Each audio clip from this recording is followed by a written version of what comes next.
Alhamdulillahirabbil alamin. Pagi hari ini kita bersama-sama akan melaksanakan sholat Idul Adha 1447 Hijriah. Sebelum pelaksanaan sholat Id, beberapa hal kami sampaikan. Monggo, mari kita berdiri. Kita rapatkan shaf yang depan masih kosong untuk diisi. Monggo Bapak dan Ibu, segera saja. Cek low dicoba. Shaf di depan yang masih kosong untuk diisi. Rapat dan lurusnya shaf bagian dari kesempurnaan kita dalam menjalankan sholat Idul Adha. Kemudian Bapak dan Ibu mohon untuk dicek kembali yang membawa HP. Yang membawa HP untuk bisa dicek kembali, monggo untuk dimatikan atau di mode silent supaya tidak mengganggu kekusukan sholat Idul Adha kita. Selanjutnya Bapak dan Ibu mohon untuk bisa mengikuti sholat Idul Adha sampai nanti khotib selesai memberikan khutbahnya. Itu semua kesempurnaan kita juga dalam melaksanakan sholat Id. Bertindak sebagai imam dan khotib pada pelaksanaan sholat Idul Adha 1447 Hijriah, beliau Ustadz Ahmad Fatihin MSI dari Tersono. Monggo Bapak dan Ibu kita mulai.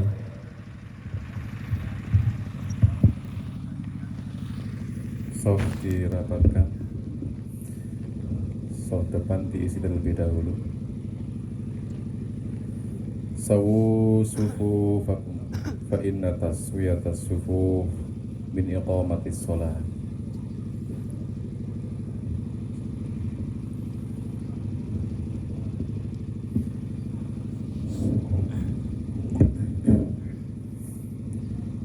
Allahu Akbar.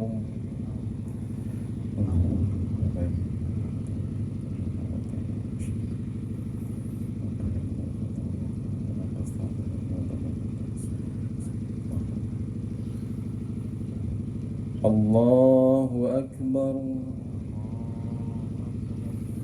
Allahu Akbar.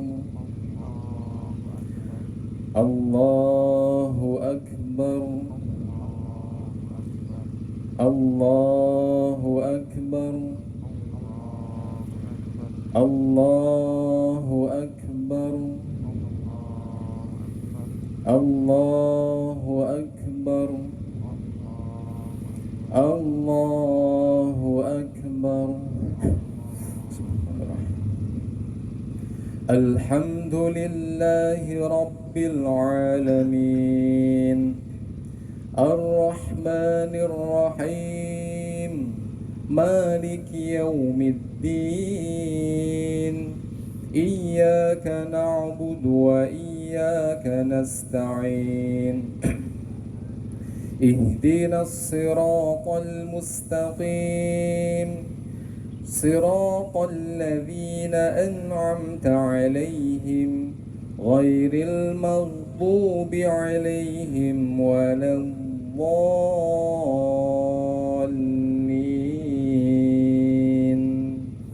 آمين.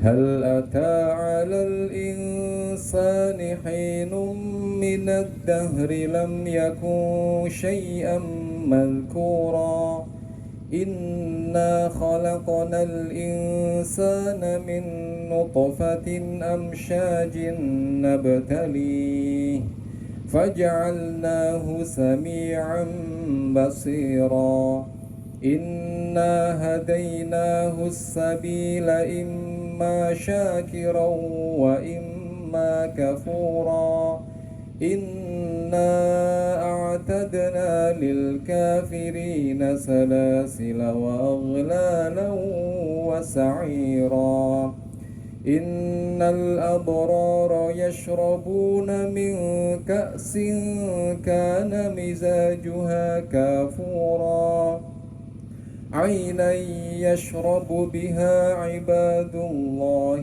يفجرونها تفجيرا يوفون بالنذر ويخافون يوما كان شره مستطيرا ويطعمون الطعام على حبه مسكينا ويتيما وأسيرا إنما نطعمكم لوجه الله لا نريد منكم جزاء ولا شكورا. الله أكبر.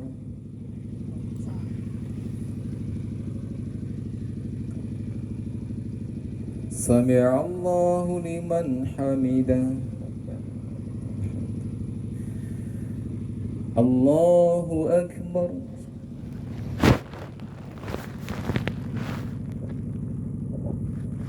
الله أكبر.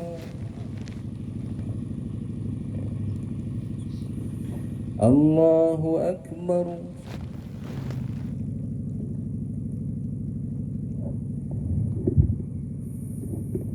الله أكبر.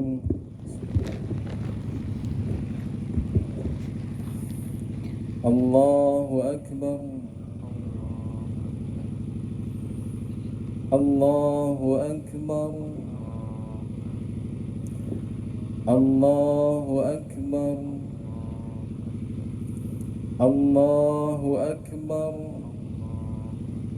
الله أكبر.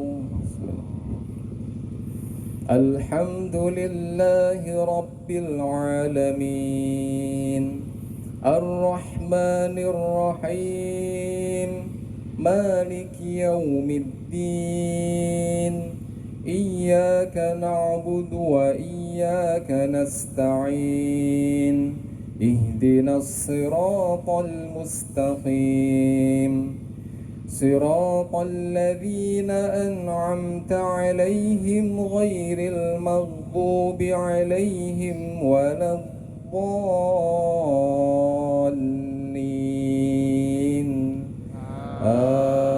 آمين.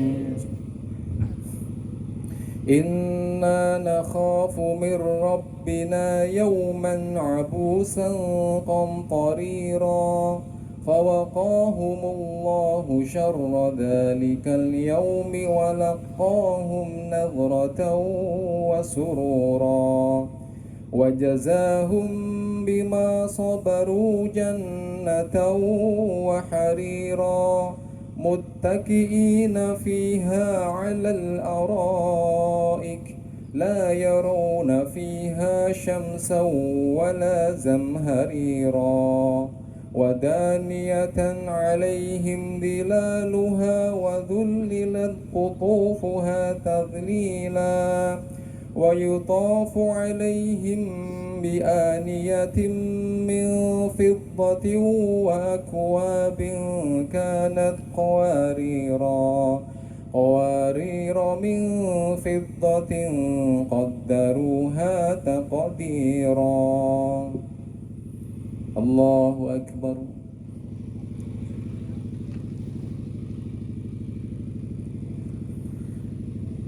سمع الله لمن حمده.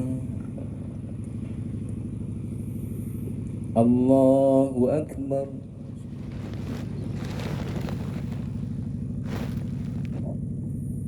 الله أكبر.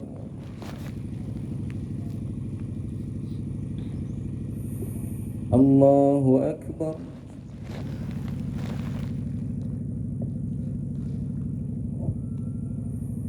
الله أكبر.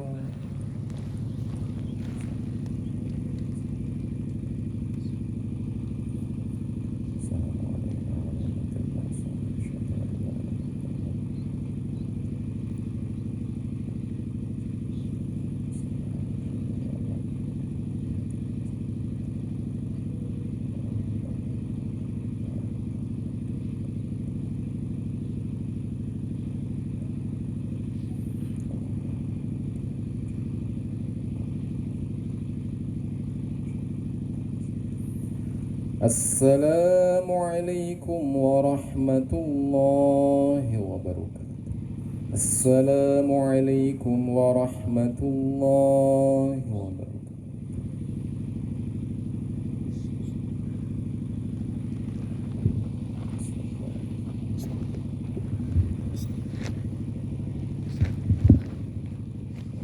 Ngisi daerah sini kata ramalan.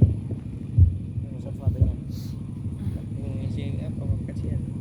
Oh jenengan ora sing ngurus bumi kok ora sing ngurus. Heeh. Setelah yang tetep.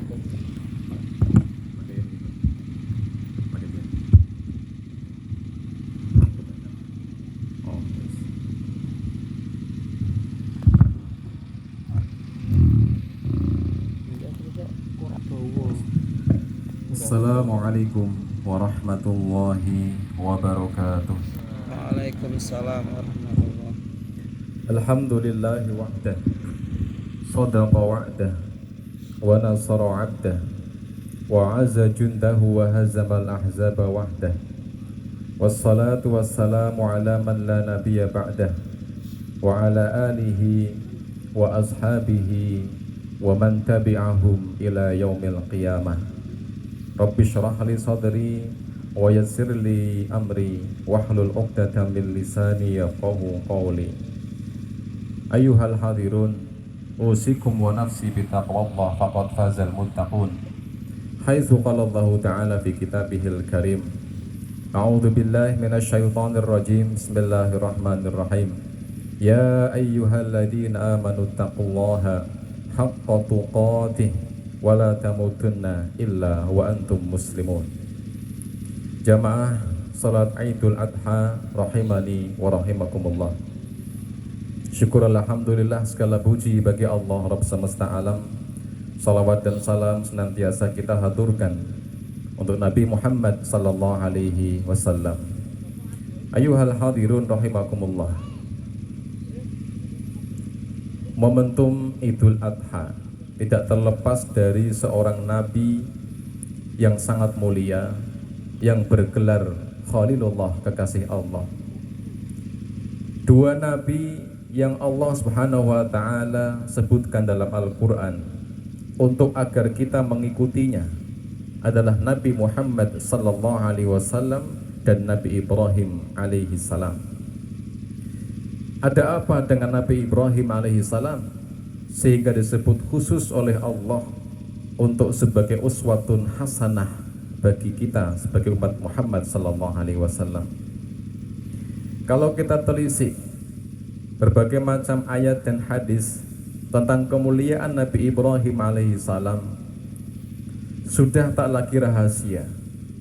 Beliau mendapat gelar kekasih Allah atau Khalilullah melewati serangkaian musibah, ujian yang menerpa beliau.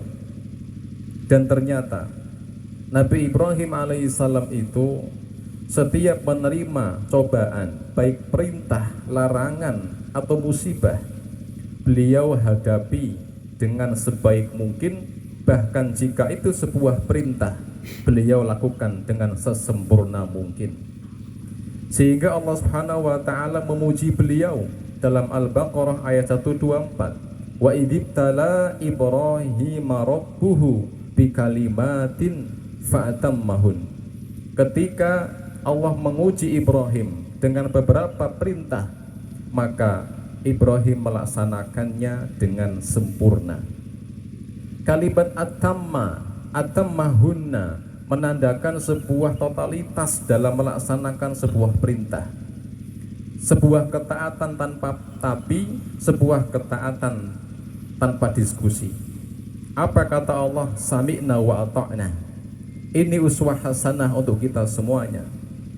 Di antara contoh kisah yang sangat masyhur dari tafsir Al-Qurtubi ayat ini, beliau menjelaskan, Imam Al-Qurtubi, beliau menukil sebuah hadis riwayat Bukhari ketika beliau menerangkan tentang ayat ini. Kesempurnaan Nabi Ibrahim dalam melaksanakan perintah Allah.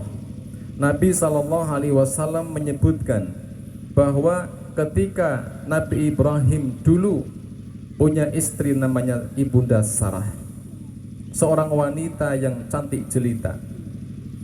Namun qadarullah, Allah tidak memberikan putra darinya. Cukup lama sehingga Ibunda Hajar pun dipilih oleh Ibunda Sarah untuk menjadi istri keduanya. Ibunda Hajar bukan budak biasa.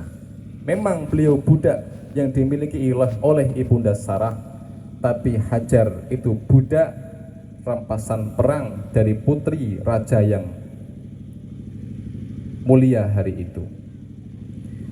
Artinya Ibunda Hajar bukan budak yang bodoh, tapi budak yang pintar. Singkat cerita, rumah tangga Ibrahim alaihissalam berjalan dengan harmonis dengan dua istrinya.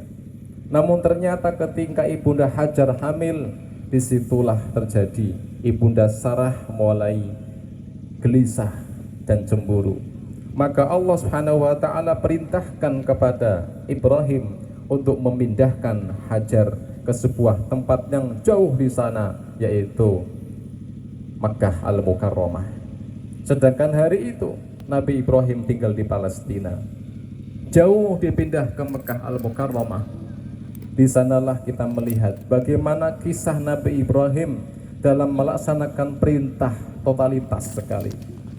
Setelah Nabi Ibrahim mengantar anak istrinya ke sebuah tempat yang Allah sebut dengan istilah ghairi di zar'in inda baitikal muharram, sebuah tempat tanpa tanaman, tanpa manusia, tanpa masyarakat, sendirian.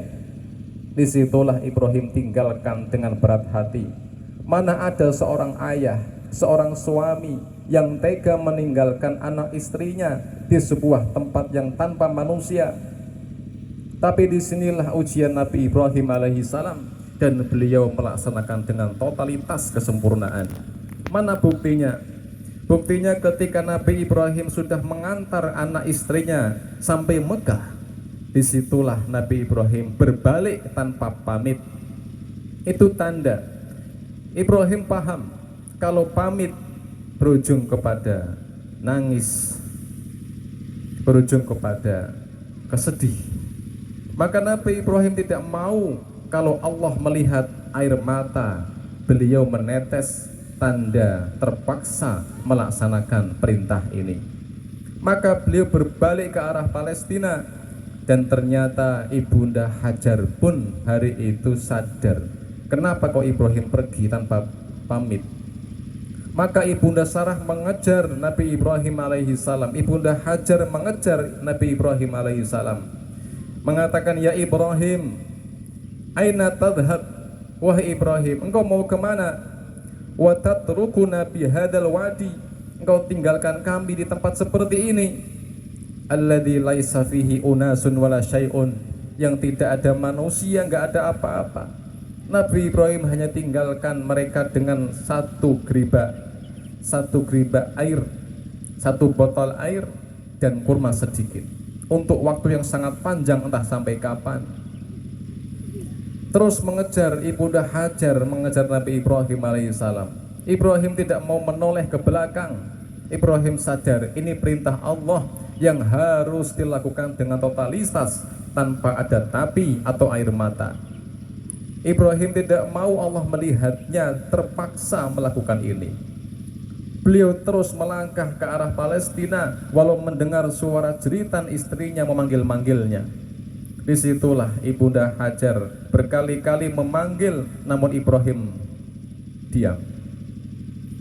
Sehingga selanjutnya Ibunda Hajar bertanya dengan pertanyaan berbeda. Allahu amarona bihada, wahai Ibrahim, apakah ini perintah Allah? Kata Ibrahim, na'am, iya. Ibunda Hajar kemudian mengatakan, idzan la yudayyauna, kalau begitu saya yakin Allah tidak akan pernah menyia-nyiakan kami.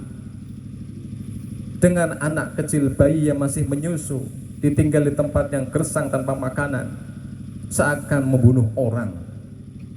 Nabi Ibrahim seakan pingin menangis, sedih rasanya. Bertahun-tahun pingin punya anak, sekalinya punya diperintah menjauhinya. Maka beliau balik ke Palestina dengan keadaan sedih. tapi tanpa air mata. Kemudian Ibunda Hajar balik kepada Ismail yang masih bayi, diletakkan di samping Ka'bah, Baitullah. Selanjutnya Nabi Ibrahim setelah melewati sebuah bukit sehingga sudah tak nampak lagi mereka, anak istrinya, Nabi Ibrahim mengatakan, Rabbana inni askantu min dzurriyyati biwadin ghairi dzi zar'in 'inda baitikal muharram. Rabbana liyuqimus shalah faj'al af'idatan minan nas tahwi ilaihim warzuqhum minas thamarat la'allahum yashkurun. Wahai Rabb kami, aku tinggalkan anak istriku, keturunanku di sebuah lembah tanpa tanaman di samping rumahmu ya Allah yang engkau muliakan. Rabbana liyuqimus shalah, ya Allah mudahkan mereka berdua mendirikan salat. Dengannya faj'al af'idatan minan nas tahwi ilaihim, dengannya maka hati manusia akan cenderung kepada mereka, warzuqhum minas samarat, dan berikanlah mereka rezeki berupa buah-buahan agar mereka bersyukur. Selanjutnya Nabi Ibrahim berbalik lanjut ke arah Palestina, pulang lagi. Disitulah ujian Ibunda Hajar dimulai. Di tempat yang gersang, panas, air mulai habis, sedangkan putranya yang masih bayi butuh menyusu. Disitulah mulai ujian muncul. Ibunda Hajar pun kehabisan air susu. Maka beliau mencari air, naik ke Bukit Sofa, lari ke Bukit Marwah 7 kali mencari air. Disitulah tangisan bayi Ismail begitu menyayat hati, sampai malaikat Jibril yang di sampingnya pun hari itu tidak tega melihatnya. Maka Jibril menghendakkan kakinya, keluarlah air Zam-Zam sampai hari ini. Ayuhal hadirun rahimakumullah. Kisah singkat ini banyak sekali hikmah yang bisa kita ambil. Di antaranya bagaimana seorang Nabi Ibrahim yang Allah perintah kita mengikutinya adalah seorang nabi yang taat tanpa tapi, yang segera tanpa menunda setiap ada perintah Allah Subhanahu wa taala. Yang kedua, Allah senantiasa memberikan pertolongan kepada orang yang mentaatinya. Rasa khawatir itu manusiawi, tapi ketika hati kita bersandar kepada Allah, qul huwallahu ahad, Allahus samad, Allah tempat bersandar, maka disitulah tauhid kita menjulang ke langit. Disitulah Allah menolong hambanya yang sudah pasrah dengan apa yang dihadapinya. Sebagaimana kisah Ibunda Hajar yang telah khawatir akan kematian putranya, upayanya lari Safa Marwah adalah sebuah bentuk ikhtiar, namun ternyata hasilnya tidak atas ikhtiarnya. Ikhtiar beliau Safa Marwah mencari air, tapi air ada di kaki Nabi Ismail alaihissalam. Itu tandanya bahwa kita sebagai manusia berupayalah, karena itu sebagai syariat untuk kita. Namun ingatlah, upaya kita tidak menentukan hasilnya, karena hasil adalah sebuah rangkaian takdir Allah Subhanahu wa taala. Selanjutnya, Nabi Ibrahim adalah nabi yang Allah puji karena ketaatan-ketaatannya. Di ujung ayat tadi, Nabi Ibrahim berdoa kepada Allah, ya Allah, semoga anak istriku aku tinggalkan di tempat seperti ini, mereka mudah dalam melaksanakan sholat ya Allah. Dengan sholat itu ya Allah, hati manusia akan cenderung kepada mereka. Dengan itu sholat ya Allah, Engkau berikan rezeki kepada mereka. Maka ini nasihat yang sangat penting untuk kita semua, Bapak Ibu semua rahimakumullah. Ketika panjenengan melepas putra putri jenengan untuk sekolah kemana, kerja kemana, kuliah kemana, satu nasihat penting bagi orang tua untuk anak-anaknya. Apa itu? Nak, pergilah engkau jauh, silakan kerja, silakan nyari ilmu, tapi satu nak, jangan tinggalkan sholat. Tepat waktu dalam sholat. Ketika engkau sudah meremehkan sholat, berarti Allah pun akan meremehkan dirimu. Engkau utamakan sholat, maka engkau akan diutamakan oleh Allah Subhanahu wa ta'ala. Itu Nabi Ibrahim alaihissalam. Maka bagi kita sebagai orang tua, doakan putra putri kita agar mereka mudah dalam melaksanakan sholat. Rabbana liyuqimus sholah faj'al af'idatan minan nas tahwi ilaihim warzuqhum minas samarat la'allahum yashkurun. Ayuhal hadirun, jamaah salat Idul Adha rahimakumullah. Sekian khutbah singkat pada pagi ini. Semoga menjadikan tambahan ilmu dan kesadaran kita akan ketaatan tanpa tapi dan pentingnya sholat dalam kehidupan sehari-hari. Terakhir, mari kita tutup dengan doa bersama. A'udzubillahi minasyaitonirrajim. Bismillahirrahmanirrahim. Alhamdulillahirabbil alamin, hamdasy syakirin, hamdan na'imin, hamdan yuwafi ni'amahu wa yukafi'u mazidah. Ya Rabbana lakal hamdu kama yanbaghi li jalali wajhikal karim wa 'azimi sultani. Allahumma salli wa sallim ala nabiyyina Muhammadin wa ala alihi wa sahbihi wa sallam. Allahumma inna nas'aluka bi anna lakal hamdu la ilaha illa antal hannan wal mannan badi'us samawati wal ardi ya dzal jalali wal ikram ya hayyu ya qayyum bi rahmatika nastaghith aslih lana sya'nana kullah wa la takilna ila anfusina tarfata ain. Allahumma a'inna ala dzikrika wa syukrika wa husni ibadatik. Allahumma kfina bihalalika an haramika wa aghnina bifadlika amman siwak. Rabbana zalamna anfusana wa illam taghfir lana wa tarhamna lanakunanna minal khasirin. Rabbana la tuzigh qulubana ba'da idh hadaitana wa hab lana min ladunka rahmah innaka antal wahhab. Rabbana hab lana min azwajina wa dhurriyyatina qurrata a'yun waj'alna lil muttaqina imama. Rabbana atina fid dunya hasanah wa fil akhirati hasanah wa qina adzabannar. Subhana rabbika rabbil izzati amma yasifun wa salamun alal mursalin walhamdulillahi rabbil alamin. Assalamualaikum warahmatullahi wabarakatuh.